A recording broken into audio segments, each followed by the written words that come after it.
semuanya, tahukah kalian bagaimana hubungan pemerintah pusat dan daerah? Bagaimana pemerintah bekerja dari pusat hingga daerah untuk melayani masyarakat? Pada dasarnya, ada dua cara hubungan antara pemerintah pusat dan pemerintah daerah. Yang pertama, sentralisasi. Yang kedua, desentralisasi. Sentralisasi yaitu semua urusan dan wewenang berada di tangan pemerintah pusat. Daerah hanya menjalankan apa yang sudah diatur oleh pemerintah pusat. Sedangkan desentralisasi yaitu penyerahan wewenang dari pusat kepada daerah. Disinilah muncul konsep otonomi daerah, yaitu hak daerah untuk mengatur urusan pemerintahannya sendiri. Kita akan membahas tentang hubungan pemerintah pusat dan pemerintah daerah dalam konteks otonomi daerah. Topik ini penting karena berkaitan langsung dengan bagaimana negara mengatur pelayanan, pembangunan, dan kesejahteraan masyarakat di seluruh wilayah Indonesia. Apa yang dimaksud otonomi daerah? Oke, kita akan bahas.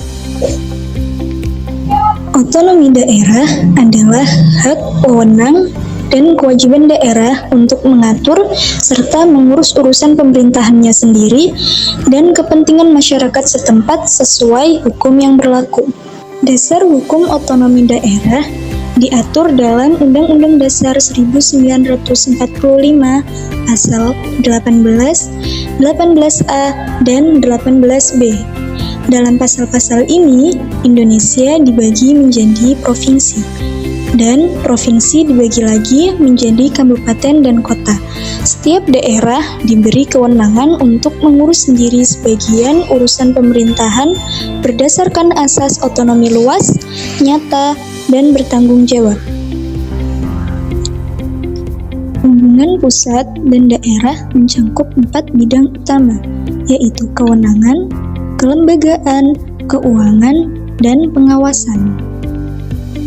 Pada bidang keuangan, daerah menerima pelimpahan urusan tertentu dari pusat. Pelimpahan ini membuat daerah dapat mengurus bagian-bagian pemerintahan sesuai kebutuhan lokal daerahnya. Sedangkan pada bidang kelembagaan, daerah diberi kebebasan untuk menyusun organisasinya sendiri, tidak lagi seragam seperti masa lalu. Organisasi daerah harus dinamis agar mampu bekerja secara efektif. Kemudian, pada bidang keuangan, daerah memerlukan sumber pendapatan yang memadai. Pendapatan daerah bisa berasal dari pajak daerah, retribusi, dana perimbangan, atau bagi hasil sumber daya alam. Yang terakhir, yaitu bidang pengawasan. Pengawasan dilakukan untuk memastikan daerah tidak melenceng dari aturan nasional. Daerah tetap merupakan bagian dari sistem pemerintahan nasional, sehingga perlu koordinasi dengan pusat. Dampak positif adanya otonomi daerah diantaranya pelayanan publik lebih cepat dan tepat sasaran, pembangunan di daerah berjalan lebih lancar, daerah menjadi lebih mandiri mengelola potensi dan sumber daya. Namun, ada juga dampak negatifnya, diantaranya yaitu timbulnya korupsi di tingkat daerah, rasa kedaerahan yang berlebihan yang memicu persaingan tidak sehat, serta potensi kemiskinan jika kebijakan pajak daerah membebani masyarakat. Itulah penjelasan mengenai hubungan pemerintah pusat dan pemerintah daerah dalam pelaksanaan otonomi daerah. Semoga membantu kamu memahami bagaimana pemerintah bekerja dari pusat hingga daerah untuk melayani masyarakat. Sekian video kali ini. Terima kasih dan sampai jumpa di video selanjutnya.